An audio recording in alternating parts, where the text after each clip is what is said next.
Alright, so what's going on, guys? So, um, I just wanted to give a testimony of my interaction with police officers. Um, and me, as a black man myself, I have had quite a few. Not many, but quite a few. Um, I have lived in, again, I was born and raised in New York City. I've lived in New Jersey, Jersey City. I lived California and Sacramento. I lived in Florida. Um, I lived in Chico, California. I lived in white neighborhoods, black neighborhoods, Hispanic neighborhoods, um, multicultural neighborhoods. So I've basically been everywhere. I've been in Texas as well.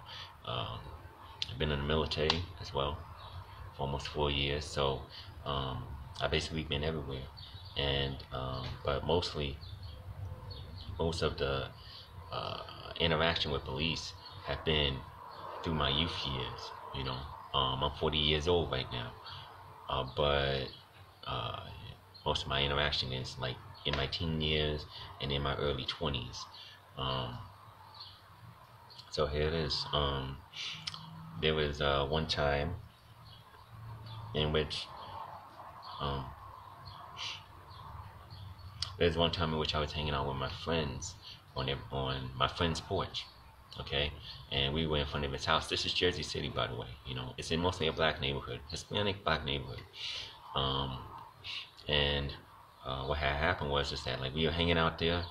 There were like 6, 7 of us, you know, just hanging out on the porch. We were a little bit loud. We were a little bit loud, but not too loud. We weren't like partying or nothing like that. We were just hanging out talking. And um, a police officer, matter of fact, two police officers in a cruiser, they right up on the street. Ooh. Hey, break it up here. They go ahead and break it up. We were like, we're not doing anything. Like, we're not doing anything. And then I don't care, break it up. Break it up, you know. And the police officer was saying, we heard that they were like, you guys were too loud. You guys were too loud. Like, okay, well, who said that we were too loud? Say, hey, it doesn't matter. We want you to break it up. And the thing is that like this police officer, he said, if I see you, because like we were trying to trying to give a reason to stay together, because we were just kicking it, we were just hanging out. The police officer said, if I see you guys around here, when I come around the block again, if I see you guys here again, you guys are going to juvie.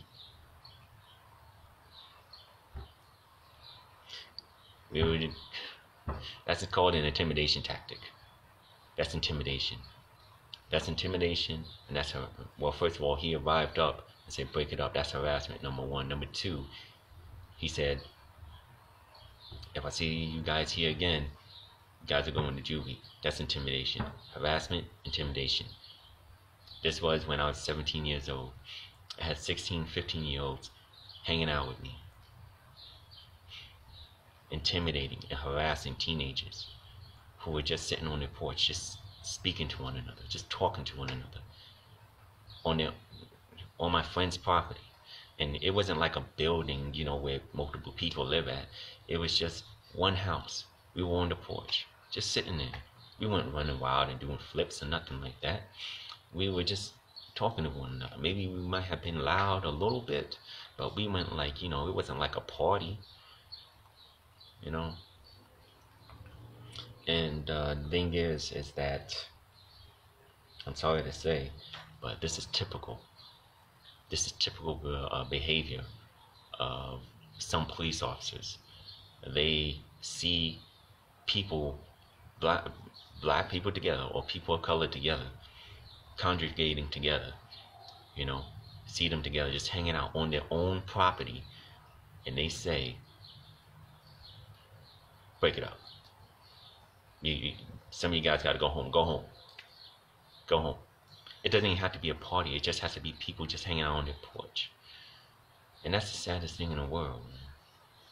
You can't even hang out on your porch with your friends. This wasn't like 96, 97. Right? And people, I mean, things should have changed by then, by that time, as far as prejudice and, harassment by police officers. But it didn't change, and it probably still hasn't changed, most likely. Um, but yeah, it's typical. They just ride up, break it up. It's very typical. It wouldn't be that way if they wouldn't ride up on someone that was like, some kids playing in the sprinklers, or some kids playing on a trampoline in their front yard.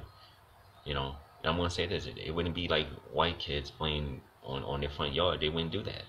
They wouldn't do that at all. Just teenagers bouncing on the trampoline and they're having fun. Yeah, all right, yeah. They wouldn't say break it up. They wouldn't do that.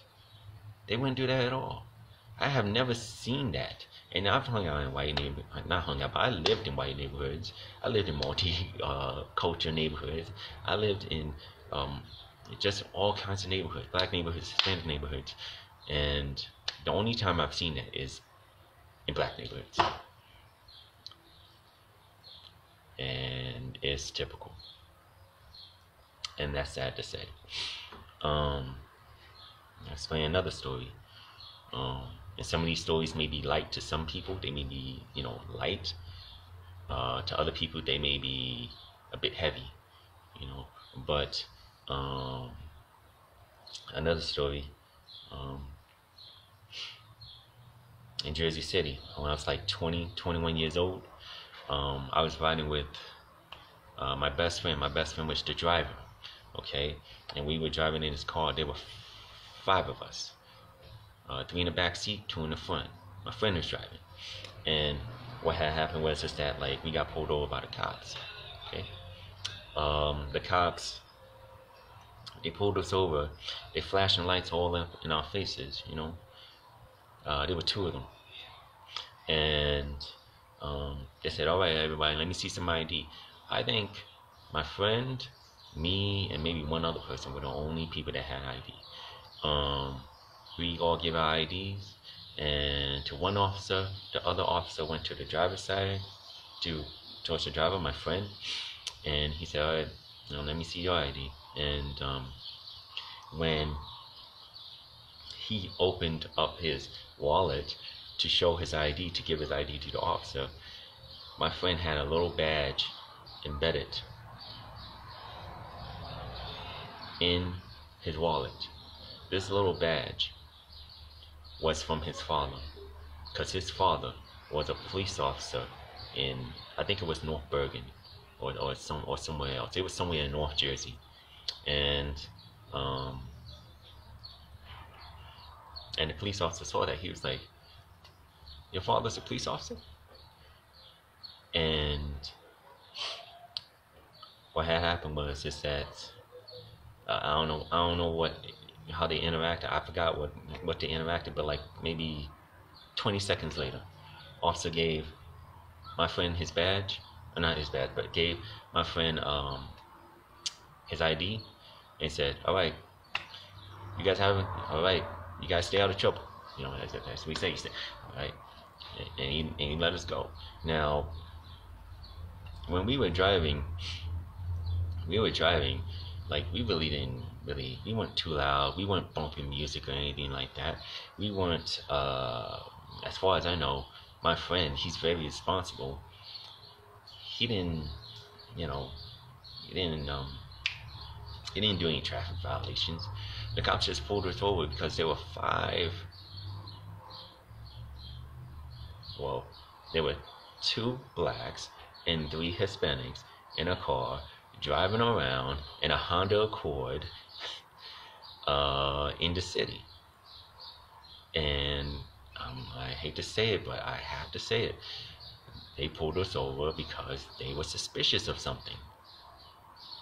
We weren't smoking or anything like that. Me and my friend was smoking a cigarette, but we weren't like doing anything crazy. We weren't doing anything. We were just, just chilling. And they pulled us over. And then once the police saw that little badge embedded in my friend's wallet, he let him go. He let us all go. If no one knows how it works, that's how it works. And that's not the way it's supposed to be. If anyone committed a traffic violation, then give us the ticket for the traffic violation. But don't pull us over all because we're packed in a Honda Accord and we're trying to see what's up with some girlies down the block or something like that, and just pull us over because we're men of color. That's not the way it's supposed to be. You definitely wouldn't pull over college kids, 5 college kids that are packed in a Honda Accord, just chilling. That was just like just driving around. Maybe you'll pull them over if they were driving erratically, or maybe if they didn't stop at a stop sign. Or maybe if they were littering, just throwing stuff out the window. But you wouldn't pull them over just because. I'll pull these guys over just because. And what I mean by college kids, sorry to say it, but what I mean by college kids is, again, Caucasian kids. You wouldn't pull them over. So, but it shouldn't be like that, in which the cop sees a little badge and says, "Oh, your father's an officer," and then they let you go.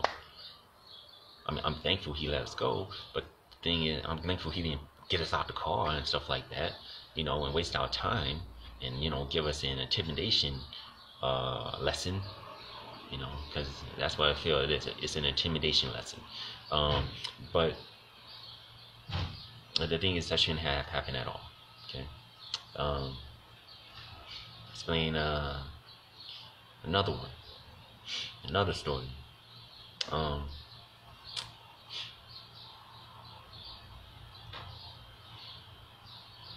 And this is when I was like, I was just doing this crazy stuff, man. I was like 16 or 17 years old, and me and my friends, we were in Jersey City, and we were throwing rocks at cars passing by. We were just throwing rocks at cars passing by. We were up on a hill and throwing rocks at cars passing by. And this was near Newport Center Mall, if anyone knows where that is in Jersey City. And we had spent like 10 minutes there, just throwing rocks, just having a ball. And a cop showed up. I remember there were 2 cops in there in that cruiser. He showed up, woo, and we were out. We were pew. And near that hill that we were on, there was a parking lot. Right? There was a parking lot over there. And we ran down the hill, through the parking lot. Right? This was a multi-level parking lot, by the way, so there was good cover. We ran all the way through the parking lot, through the ground level, to the other side of the parking lot. And some of us were, straggling behind. Some of us was faster than others. There were 4 of us, by the way, 4 of us, and we stopped at the other side of the parking lot. We said, hold up.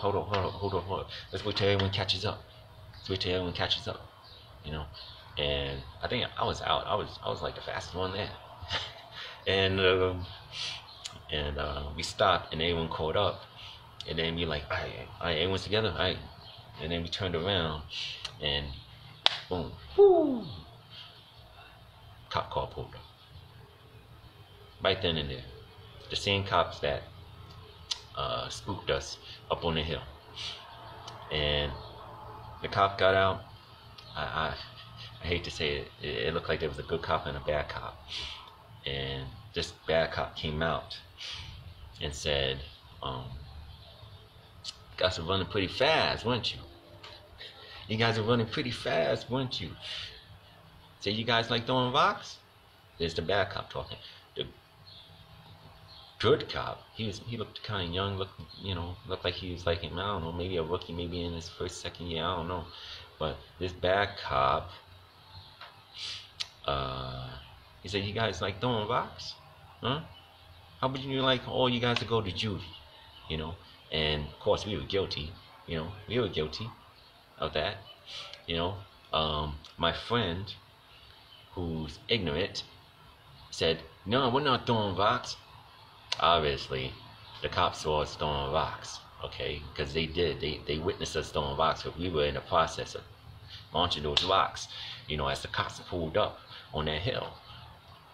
And I'm not sure what else interacted between us, but I specifically remember that that police officer, that bad cop, he had his nightstick out, and he put his nightstick right here under my chin. Me personally, I didn't really say anything. I didn't say anything to the police officer when they rolled up. I didn't say anything to the police officer when they got out the car. I didn't say anything. I just kept quiet. And he put his nightstick right here. And there were some bushes behind me, like directly behind me. And he put it right here, and he pushed. Okay? And I fell back on those bushes, and I was completely embarrassed. I was just totally embarrassed. My friends, they saw me fall back in the bushes. They were standing right next to me. They didn't say anything. I'm glad they didn't say anything, because I didn't want anything to happen to them. And I was just totally embarrassed. I was embarrassed in front of my friends. I was embarrassed in front of the people who were across the street watching what's going on. There were quite a bit, because there's a bus stop across the street, and there were some people watching. And they didn't say anything, of course, because they didn't want any trouble. But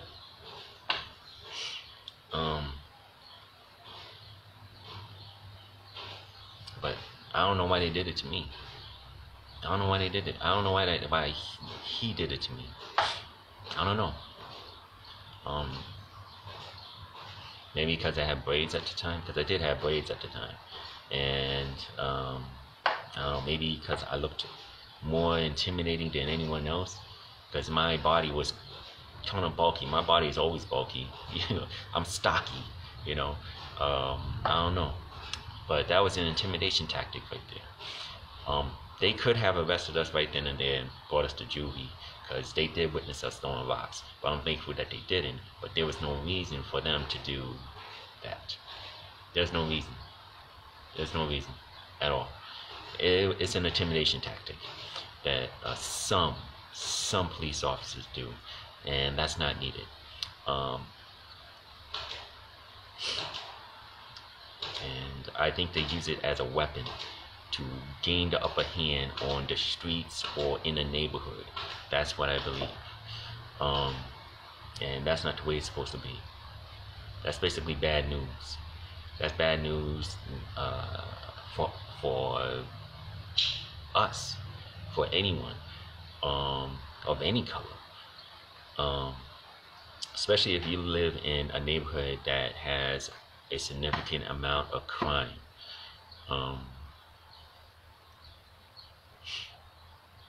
Another story, and this is the last one. So I lived in Plainsboro, New Jersey, right? And basically Plainsboro is mostly Caucasian neighborhood. It's mostly a white neighborhood. Also some people of I would say some people from Indian heritage or Indian ancestors. They also live there as well, but it's mostly Caucasian. And so my friend, he came over to visit me in Plainsboro, and he was 16, I was 21. I know there's a big age difference, but we were best friends. And he came over, and we went to the mall. And we caught a bus there, but we missed the bus when we went to go home. The bus stopped at 6:30. The bus service stopped at 6:30, and we got to the bus stop like around 7:10. And so we started to walk. Like, hey man, we need to walk home, because we don't have no money for a taxi. We didn't have any money. We just went to the mall to chill out, maybe get a snack or a meal or something like that. And we were walking home, and Plainsboro is is mostly like, it's like their roads are kind of like country roads. They're not made of dirt or anything like that. They're like paved roads, but there's like houses like every, I would say, every quarter mile. Um, and so you had houses here, houses there, and we were walking down this long road, and it was getting dark. It was like around, I don't know, maybe 9 or something like that. And we had to walk about maybe 7 miles, 7 to 8 miles to my house. And I think about halfway there, a cop car showed up. Right? It was just me and my friend. Cop car showed up behind us, shined the light right on us, right in our faces, you know. And they're like, "Hey, where are you guys going? What are you guys doing here?" Like, yeah, we're walking home. We missed the bus, you know, and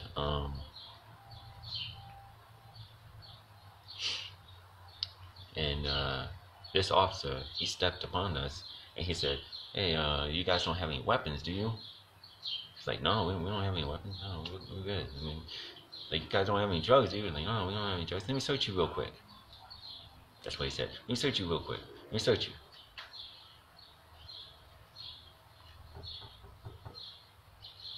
Um, this is typical. Again,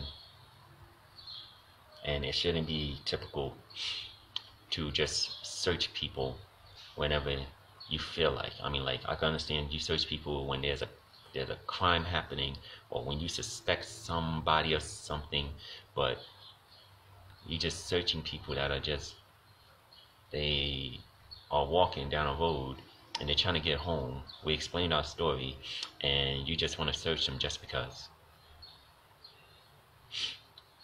Again, I have a feeling that this police officer was prejudiced towards us, and he was suspicious of us because of our skin color. My friend, he was Hispanic. He looked it white, but he was actually Hispanic. Um, and me, of course. But when the police officer searched us, she searched our pockets, she like felt our pockets and stuff like that. I had a pen in my pocket. It was a double-sided pen. It was, on the pen, it was a marker. On one side of the pen, it was a marker. On the other side, it was a pen. And he pulled this out of my pocket. He's like, "What's this?" You know, he said it like kind of like in like a hostile manner.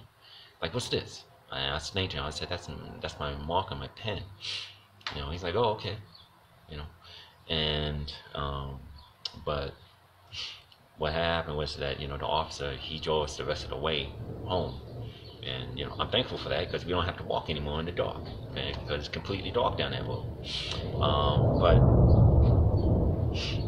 it shouldn't be typical and normal to get searched by a police officer when you've done absolutely nothing. People get intimidated by that. They get intimidated by that completely. Just, I mean, like, I get fearful of that. You know, just like not of what they're gonna find, because I have nothing on me, but it was like, well, like, why are you searching my pockets? I'm fearful because, like, you might think that anything you feel in my pockets, but that you're not looking at, is a weapon, and you might draw a gun on me, or you might push me down to the ground, or you might trip me, or you might do something. I'm fearful of that. And it shouldn't be like that at all. Officers shouldn't be filling our pockets when we done absolutely nothing wrong. Again, they say this. They say, "Well, let me search you because for my safety." They even go to this: "Let me handcuff you, put your hands behind your back, and get in my cruiser for my safety." Even though you've done nothing wrong. I can understand if you're a suspect or something like that, or you in a domestic violence dispute, or you're suspected of stealing something from someone, like your roommate, or from a store. Yeah, okay, search me, put my hands behind my back, that's fine. But if you're just walking down a block and you're just, you know, just chilling, police officer, roll up. How you guys doing? You guys ain't got any weapons on you, do you? You guys ain't got any drugs on you, do you? Let me search you real quick. Matter of fact, put your hands behind your back. Just for my safety. This is normal. It's typical. And that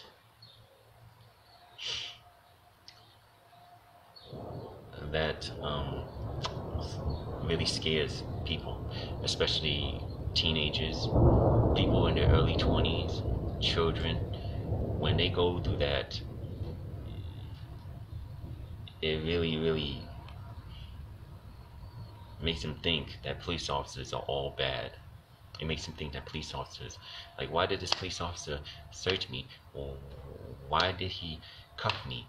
Why? I don't understand this. And it's a significant event.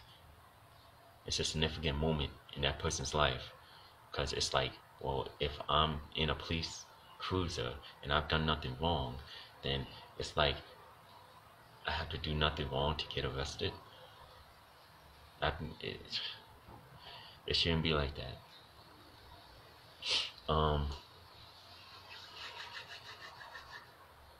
I really feel for police officers. I feel for police officers. They're out there protecting us. But obviously, after some thinking about why police officers harass men of color and why they intimidate men of color with their words and with their orders and their commands when they did absolutely nothing wrong, it made me think of why. And I came up with that some police officers out there have PTSD. They had PTSD, post-traumatic stress syndrome. Okay, and they gained this based on what they encountered in the street, or what they encountered on their job, or what they encountered in the neighborhood that they patrolled, or what they saw, just on their job. And that's dangerous. That's extremely dangerous. It should not be that way. And I don't know what needs to be done to identify PTSD in a police force or in an officer. But I'm willing to bet once it's identified, that officer won't come forward for help. They won't come forward for help. They'll feel that it's a weakness. They'll feel that, oh, well, if I go to a therapist, or if I go to this training for PTSD or how to handle PTSD, then I'm weak to the rest of the police force. Okay? Why do I think that way? Because I was in the Army. Some people that came forward, not some people that came forward, but like, if you're having issues or trouble in the military and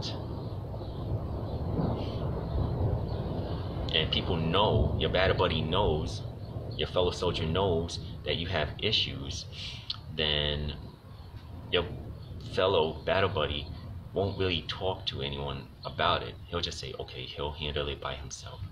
And the person that actually has the issues, they won't come forward because they feel that coming forward is weak. It's a weakness. They feel that, well, my battle buddies might laugh at me. My battle buddies are making fun of me. I'll even give you a good example. Me personally, like this ain't an issue, but this is just one thing. It's just a small thing. Me, like, before I got out the military, like maybe a year before I got out the military, I had a vasectomy. Okay, and when I had that vasectomy, I didn't tell anybody. I just said I told my squad leader that I was just going to the hospital just to get, like, a checkup or something like that. And so I went to the hospital, got the vasectomy, came back with a note that says I can't do anything rough or anything, aggressive for like 2 weeks. And my squad leader asked, well, why can't you do that? Why can't you just, why do you need bed rest? That's what it is, bed rest. Why do you need bed rest? No, not 2 weeks. It was 2 days. Why do you need bed rest for 2 days? He asked me that. Why do you need bed rest for 2 days? You went to the hospital. You say you want to check up. And then you come back with a note that says you need rest for 2 days. Why do you need bed rest? And I had to explain to him why.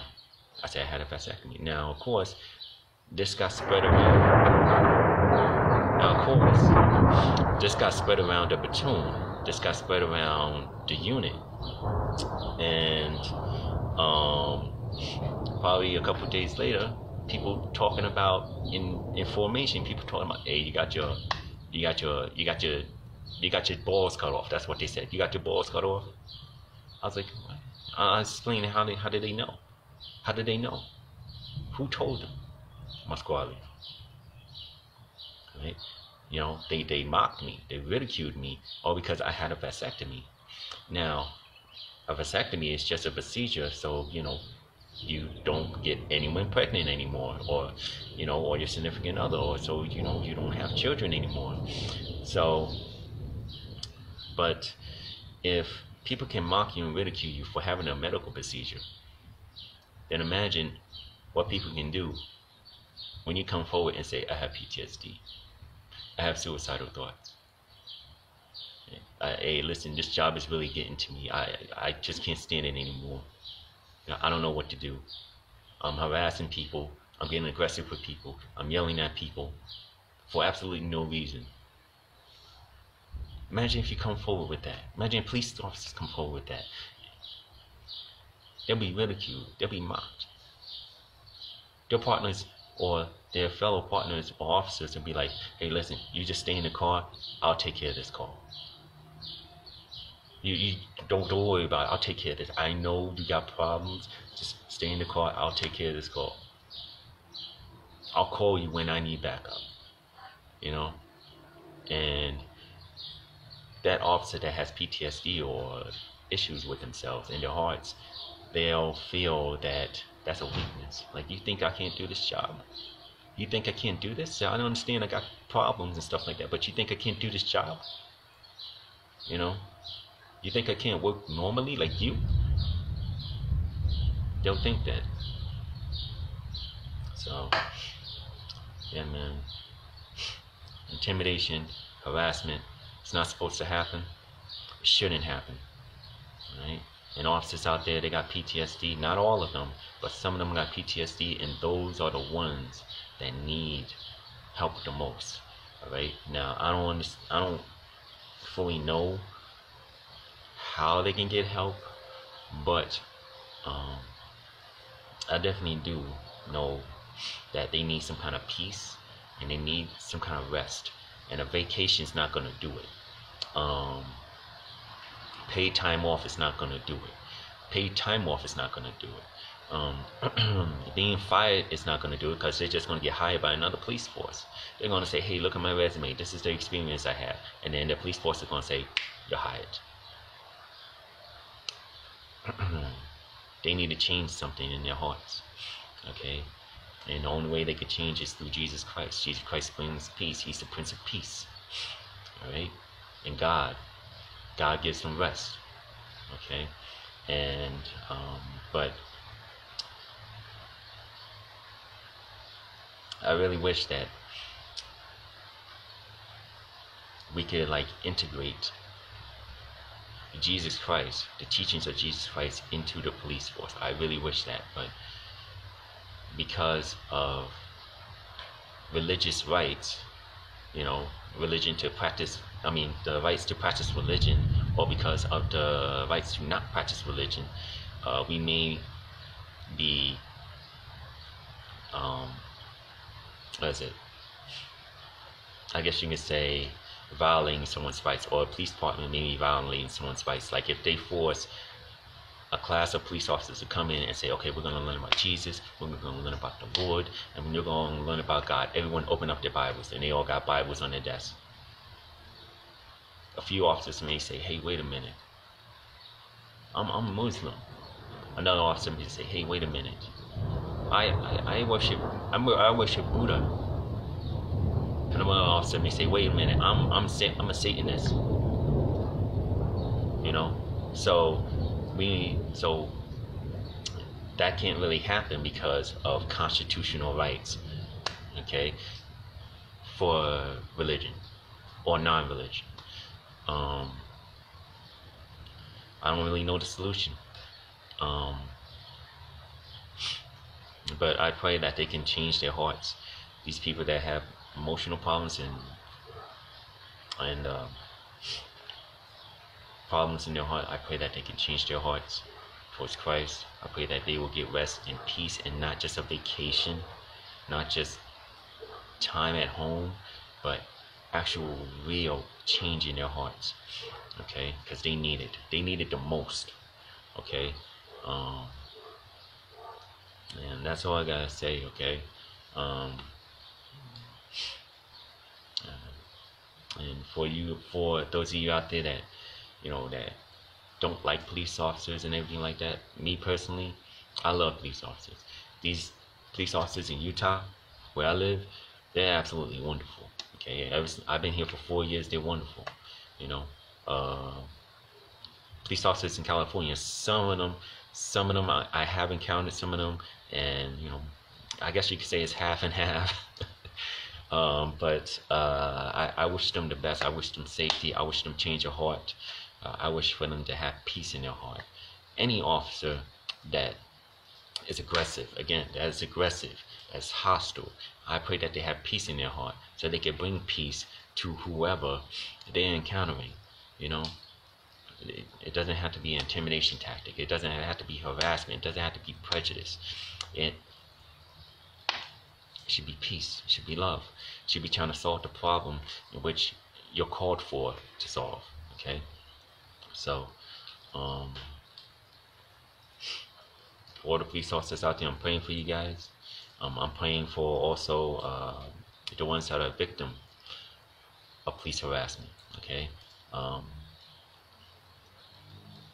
And for and police intimidation. So so that's what I gotta say, guys. All right, put God first. Keep praying. Amen.